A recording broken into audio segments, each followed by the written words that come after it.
बिस्मिल्लाहिर्रहमानिर्रहीम। अस्सलाम वालेकुम व्यूअर। तो आज हम आपके पास सेकंड मॉक टेस्ट लेके आए हैं।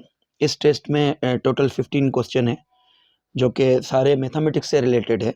कुछ जो टॉपिक्स प्रीवियस मॉक टेस्ट में रह गए थे वो हम इस टेस्ट में क्लियर करेंगे और वो समझेंगे। तो सबसे पहले है 2 पावर 3 होल स्क्वायर, यानी पावर के ऊपर पावर है। तो इसका आंसर क्या आएगा? तो इसको सॉल्व करने के लिए एक मेथड है कि हमने पावर को पावर से मल्टीप्लाई करना है। जब भी पावर के ऊपर पावर, इसको हम बोलते हैं पावर के ऊपर पावर, तो पावर के ऊपर पावर आता है तो पावर आपस में मल्टीप्लाई होते हैं। तो यानी ये 2 सेम आ गया और ये दोनों आपस में मल्टीप्लाई होंगे। जो पावर्स है वो आपस में मल्टीप्लाई होंगे, कभी भी प्लस नहीं करेंगे। तो इसका आंसर आ जाएगा 2 पावर 6। और जब 2 पावर 6 को हम सॉल्व करेंगे, 2 यानी 6 टाइम्स हम 2 को मल्टीप्लाई करेंगे, 6 टाइम्स 2 को मल्टीप्लाई करेंगे तो इसका आंसर क्या आएगा? 2 to the 4, 4 to the 8, 8 to the 16, 16 to the 32, 32 to the 64। तो इसका ऑप्शन डी सही है। उसके बाद हमारे पास सेकंड नंबर पे एमसीक्यूज जो आ रहा है वो है 25x² plus 15x upon 5x। तो इसके सॉल्व करने के दो मेथड है। एक तो या तो आप इन दोनों में से कॉमन अगर निकालना आता है तो कॉमन निकाल के ऊपर और नीचे 5x कैंसिल हो जाएगा, या अगर नहीं आता तो एक सिंपल मेथड है। उसमें आप क्या करें, ये डिनोमिनेटर दोनों के साथ अलग अलग करके रखें। जैसे 25x है, x² है, इसके साथ ये मैंने 5x अलग करके रख दिया और बीच में ये प्लस की निशानी, फिर 15x के साथ 5x अलग करके लिख दिया। यानी ये डिनोमिनेटर को मैंने दोनों न्यूमरेटर के नीचे रख दिया है। 25x² के नीचे भी 5x है और 15x के नीचे भी 5x है। अब क्या होगा, ये ऊपर नीचे कैंसिल होगा, ये 5 का टेबल इस पे लगेगा 5 टाइम, और x का पावर ये 1 है, इसके ऊपर कोई भी पावर नहीं है मतलब 1 है। तो ये 1 ऊपर जाके माइनस हो जाएगा, यानी इसमें से माइनस हो जाएगा तो ये बचेगा 5x, इसका पावर 2 और नीचे का पावर 1। तो ये ऊपर माइनस होगा तो 2 माइनस 1 प्लस, ये भी हम टेबल लगाएंगे 5 1 द 5, 5 3 द 15, और ये x भी x में कैंसिल हो जाएगा तो इधर बाकी सिर्फ 3 बचेगा। जबकि यहाँ पे हमने 5x, 2 में से 1 गया, बाकी 1 पावर हम लिखते ही नहीं है। तो इसका आंसर आ गया 5x प्लस 3। तो इसका ऑप्शन डी सही है। उसके बाद हमारे पास जो आ रहा है वो है third number MCQs. cos 30 is equal to, हमारे पास ऑप्शन दिए हुए हैं sin 30, sin 60, sin 90 और cos 60। ये याद रखने हैं कि जो cos है उसका कॉम्प्लीमेंट sin होता है। मतलब जो हमने कॉम्प्लीमेंट्री एंगल किसको बोलते हैं, जब दो एंगल्स को हम सम करें तो आंसर 90 आ जाए। तो एक ये है 30 की एंगल है, तो दूसरी हम साइन में वो एंगल फाइंड करेंगे जिस जो इसमें प्लस करें तो जवाब 90 आए। यानी cos 30 हो गया तो sin 60 आएगा, तो sin 60 इसका ऑप्शन बी सही है। फॉर एग्जांपल अगर cos 10 आता तो हम इसको इज इक्वल टू करते sin 80, यानी इन दोनों एंगलों का प्लस 90 डिग्री किया है, यानी ये दोनों एंगलें कॉम्प्लीमेंट होगी। तो जो कास की 10 है तो साइन की 80 होगी, अगर साइन की 30 है तो कास की 60 होगी। इसी तरीके से ये आगे सॉल्व होते हैं। हमारे पास क्वेश्चन नंबर 4 है, उसमें बोल रहा है कि Aslam and Salim started a business by investing ₹90,000 and 60,000 respectively. तो ये बता रहा है कि असलम ने जो है 90,000 एक बिजनेस में इन्वेस्ट किए और सलीम ने 60,000 इन्वेस्ट किए। After 1 year they earned a profit of ₹45,000। The profit of Salim is, तो एक साल के बाद इन्होंने 45,000 का प्रॉफिट कमाया। तो पूछ रहा है कि सलीम का प्रॉफिट इसमें से कौन सा होगा। तो सबसे पहले हम इसमें रेशो निकालेंगे कि ये हो गया सलीम, ये हो गया असलम। असलम और सलीम इन दोनों की इन्वेस्टमेंट कितनी है? असलम ने जो इन्वेस्ट की है वो है 90,000, जो पहली इन्वेस्टमेंट है वो पहले नंबर वाले नाम की ही होगी। तो 90,000 असलम की, और उसके बाद सलीम की कितनी है? 60,000। अब हमने इन दोनों के बीच में रेशो निकालना है। तो रेशो कैसे निकालते हैं, इसको सिंप्लीफाई करते हैं। तो 4 जीरोस के और 4 जीरोस के कैंसिल हो गए, आ गया 9:6। अगर और भी सिंप्लीफाई करना चाहते हैं तो एक जैसा टेबल लगाएं। तो 3 का टेबल इन दोनों को लग रहा है, इसको 3 टाइम्स, इसको 2 टाइम्स, तो ये आ गया इन दोनों के बीच में रेशो। यानी जो इन्होंने बिजनेस स्टार्ट किया है उसमें 3 शेयर है असलम के और 2 शेयर हैं सलीम के। तो अभी टोटल जो शेयर हुए वो कितने हो गए? टोटल शेयर्स कितने हो गए? 3 और 2 को प्लस कर देंगे इन दोनों को तो आंसर आ जाएगा 5। तो टोटल शेयर 5 हो गए। अभी प्रॉफिट कितने हो गए? प्रॉफिट जो है वो है 45,000। ठीक है, तो हमने किसका शेयर निकालना है, हमने सलीम का शेयर निकालना है कि सलीम का प्रॉफिट कितना होगा। तो सलीम प्रॉफिट कितना आएगा, तो सलीम का सबसे पहले हम शेयर देखें कि उसने कितने शेयर दिए हैं। सलीम ने 2 शेयर दिए हैं, तो हमने 2 को ऊपर रखना है। अपान में टोटल शेयर कितने हैं, वो 5 है। अपान में 5 लिख दिया, मल्टीप्लाई करेंगे जितना प्रॉफिट है। अब क्या करेंगे, ये क्रास में टेबल अगर लग रहा है तो लगाएंगे 1 टाइम, और 9 5 द 45, और 3 जीरो है तो 3 जीरो हमने सेम रख दिया, यानी 45,000 को 5 का टेबल 9,000 मरतबा, 2 को 9,000 से मल्टीप्लाई करेंगे तो आंसर आ जाएगा 18,000। तो इसका आंसर आएगा 18,000, यानी 18,000 सलीम का प्रॉफिट आ गया। 45,000 में से 18,000 माइनस किया, बाकी कितना बचा 27,000, वो आ जाएगा असलम का शेयर। अभी इसके बाद हमारे पास जो क्वेश्चन है वो है सेट से रिलेटेड। तो इसमें एक ए सेट मिला हुआ है जिसके मेंबर है 2 और 3, और बी सेट मिला हुआ है जिसके मेंबर है 4 और 5। तो ये बोल रहा है कि ए और बी आपस में कौन सा रिलेशन दिखाते हैं, या ये एक दूसरे के सबसेट है, या ओवरलैपिंग है, या डिसजॉइंट है, या इक्वल सेट है। तो ये जहन में रखना है कि ये दोनों डिसजॉइंट है, क्योंकि इन दोनों में कोई भी मेंबर सेम नहीं है, नो मेंबर सेम। ठीक है, अगर कोई भी मेंबर सेम नहीं हो तो उनको हम क्या बोलेंगे, उनको हम डिसजॉइंट बोलेंगे। अगर दोनों में एक भी मेंबर सेम होता, फॉर एग्जांपल इधर भी 3 होता, एक भी मेंबर अगर सेम होता तो उनको हम ओवरलैपिंग सेट कहते। तो इसके बाद जो हमारे पास क्वेश्चन नंबर 6 आ रहा है, A is the set of natural number less than 6, then which one is correct. बोल रहा है जो ए सेट है वो नेचुरल नंबर का सेट है जो कि 6 से कम है, तो इसके मेंबर कौन से होंगे। नेचुरल नंबर कहाँ से स्टार्ट होंगे, 1 से स्टार्ट होते हैं, तो इसके मेंबर होंगे 1 2 3 4 और 5। क्योंकि बोल रहा है कि लेस देन 6 यानी 6 से कम, तो 6 से कम नेचुरल नंबर ये रहे। अभी पूछ रहा क्या है कि विच वन इज करेक्ट, यानी ये ऑप्शन दिए हुए हैं इनमें से कौन सा सही होगा। ये निशानी जो है वो कहलाती है बिलोंग्स टू, या हम ये भी बोल सकते हैं मेंबर है। तो इसका मतलब है 6 मेंबर ए सेट का है, 6 हमने देखा इसमें है, तो ये गलत है क्योंकि 6 ए सेट का मेंबर नहीं है। दूसरा ऑप्शन है 2 ए सेट का मेंबर नहीं है, क्योंकि इसकी निशानी, इसका मतलब है कि मेंबर नहीं है, तो ये बोला 2 ए का मेंबर नहीं है, तो ये भी गलत है क्योंकि 2 तो ए का मेंबर हैं।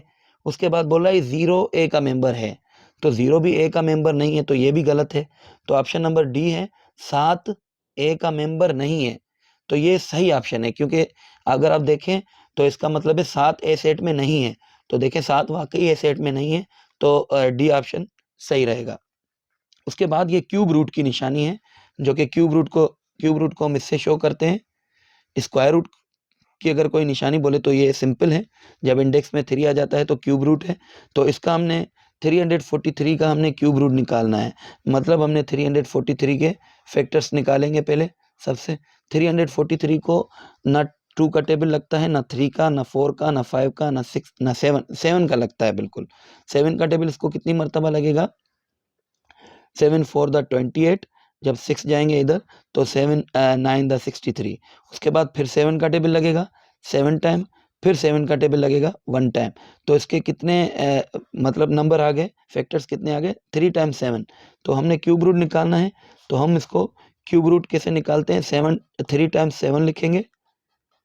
क्यूब रूट में क्या होता है, 3 एक जैसे नंबर जब मिलेंगे तो वो एक नंबर बन के बाहर निकल जाएंगे, यानी 3 एक जैसे 7 हो गए, तो ये एक मरतबा बाहर निकलेंगे, इसका आंसर आ जाएगा 7। तो 343 का क्यूब रूट क्या आएगा, 7 आएगा, जो कि ऑप्शन सी सही है। उसके बाद हमारे पास क्वेश्चन नंबर 8 आ रहा है, which of the following is odd one. ये अल्फाज बहुत यूज होता है। ऑड वन का मतलब ये नहीं है कि एक ही अदद, ऑड वन कभी कभार सेंटेंस में ये भी बोलता है कि एक मुख्तलिफ कौन सा है, यानी ये बोला है एक सीरीज चल रही है, इसमें चेंजिंग कहाँ पे है, कौन सा नंबर चेंज दिख रहा है आपको। तो इसमें हम सीरीज को पहले देखेंगे कि सीरीज हमें क्या शो कर रही है। एक 9 है, एक 16 है, एक 25 है, और एक 30 है। तो ये अगर आप देखें तो ये स्क्वायर नंबर को शो कर रहा है।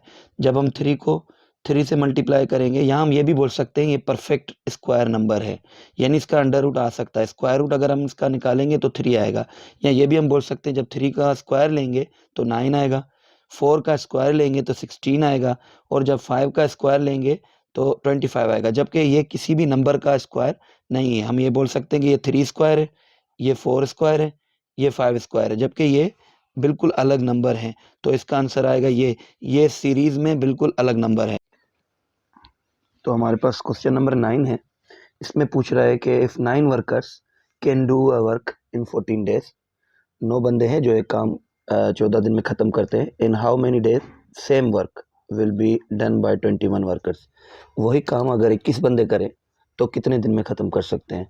तो ये बता रहा है, खुद प्रॉब्लम खुद बता रहा है कि मैं रेशियो एंड प्रोपोर्शन से बिलोंग करता हूँ। तो इसमें हमने क्या करना है, 2 कॉलम बनाने हैं, एक वर्कर्स का और एक डेज का।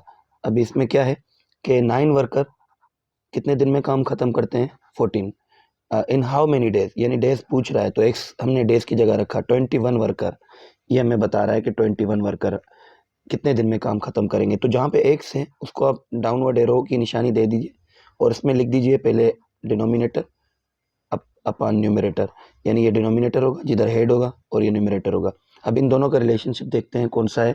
तो इन दोनों का रिलेशन अगर आप देखें तो 9 बंदे काम 14 दिन में ख़त्म करते हैं, तो 21 बंदे अगर उसी काम पे हमने लगा दिए तो दिन कम हो जाएंगे, क्योंकि बंदे ज़्यादा होने से दिन कम हो जाएंगे। तो ये इन्वर्स रिलेशन है, ये चीज़ बढ़ रही है और ये चीज़ कम हो रही है। तो इन्वर्स रिलेशनशिप के लिए हम क्या करेंगे, जो एरो इसको दिया है उसके अपोजिट इसको एरो देंगे, यानी इसको हम अपवर्ड देंगे और इसको लिखेंगे पहले, यानी हेड वाला न्यूमरेटर होगा 9/21। अब हमने क्या करना है, क्रॉस में मल्टीप्लाई करना है, एक्स को अकेला रखना है, 14 इधर डिवाइड हो रहा है उधर जाके मल्टीप्लाई हो जाएगा।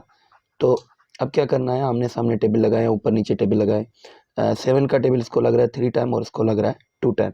3 का टेबल 1 टाइम और 9 को 3 टाइम, तो आंसर आ गया 6। तो इसका आंसर है 6 डेज। तो अगर 21 बंदे वो काम करेंगे तो 9 दिन में ख़त्म कर देंगे। इसके बाद हमारे पास क्वेश्चन है वॉल्यूम ऑफ स्फेयर।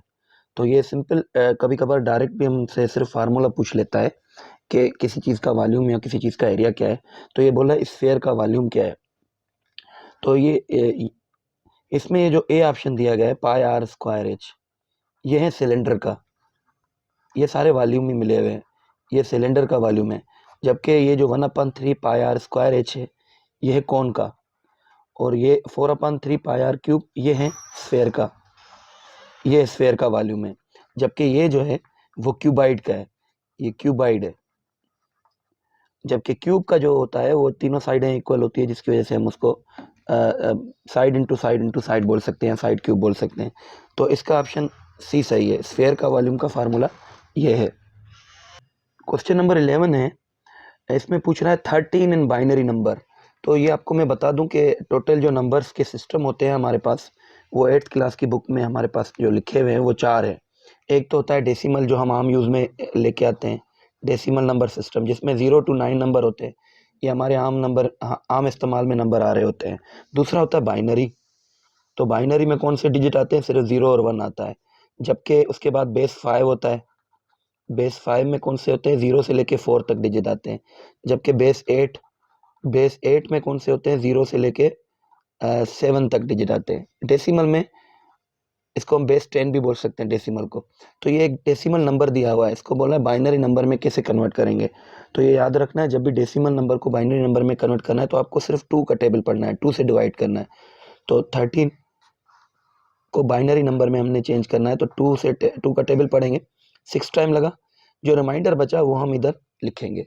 तो क्योंकि 6 टाइम पूरा नहीं लगता, 1 रिमाइंडर बचेगा। उसके बाद फिर 2 का टेबल, इस पर पूरा पूरा लगता है, 3 2 6, रिमाइंडर कितना बचा, 0, 0 भी रिमाइंडर आता है तो हम यहाँ पे लिखेंगे। फिर 2 का टेबल, 3 पर 1 टाइम और रिमाइंडर बचा 1, तो यहाँ पे हमारा खत्म हो गया। अभी हमने बाइनरी नंबर में कन्वर्ट करने के लिए इसको यहाँ से लेके ऐसे ऊपर लेके जाना है। तो यानी ये नंबर होगा फर्स्ट, इसके बाद ये, उसके बाद सिर्फ रिमाइंडर लिखते जाएंगे, सिर्फ ये नंबर पहले आएगा, उसके बाद जो रिमाइंडर हमने लिखे हैं वो लिखते जाएंगे सीक्वेंस में। तो 1 1 0 1, तो ये हो गया बाइनरी नंबर। तो इसका ऑप्शन डी सही है। उसके बाद हम आते हैं the line segment joining any 2 point of circle, यानी ये सर्किल है, इसके कोई भी 2 पॉइंटों को आपस में मिला रही हो, ये मिला है, ये मिला है, ये मिला है, ये मिला है, कोई भी 2 पॉइंटों को आपस में मिला है तो उसको हम कॉर्ड बोलते हैं, जो सर्किल के किसी भी 2 पॉइंट्स को आपस में मिला है। अगर कोई कॉर्ड सेंटर में से पास होता है, ये भी 2 पॉइंटों को मिला रहा है मगर सेंटर में से पास होता है, तो इसको हम डायमीटर बोलते हैं। और रेडियस क्या है, सिंपल, किसी भी सर्किल के एक पॉइंट को सेंटर से मिला है, इसको हम रेडियस बोलते हैं। टेंजेंट क्या है? टेंजेंट वो पॉइंट जो सर्किल को किसी भी एक नुक्ते पर छू जाए बाहर से, तो इसको हम टेंजेंट बोलते हैं। तो इसका आंसर है सी, कॉर्ड। ठीक है। Asif purchase car eight ₹7 lakh and sold it at ₹8,05,000। Find the profit percent. तो प्रॉफिट परसेंटेज का फार्मूला क्या है?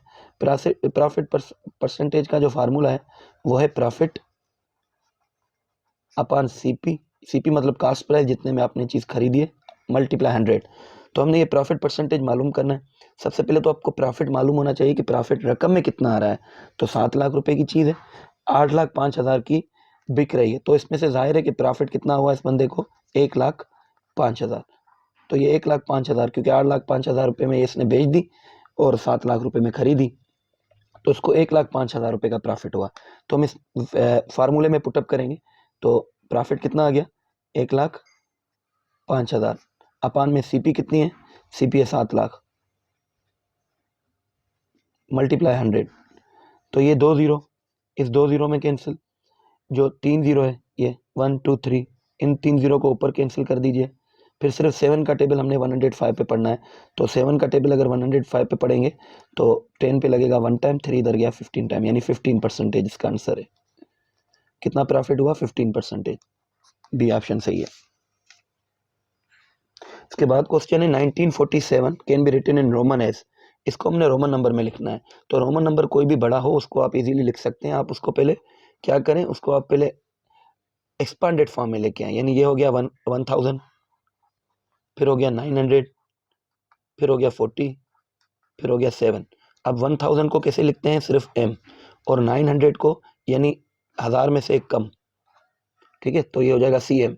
और 40 को यानी 50 में से 10 कम। उसके बाद 7 को कैसे लिखते हैं? VII।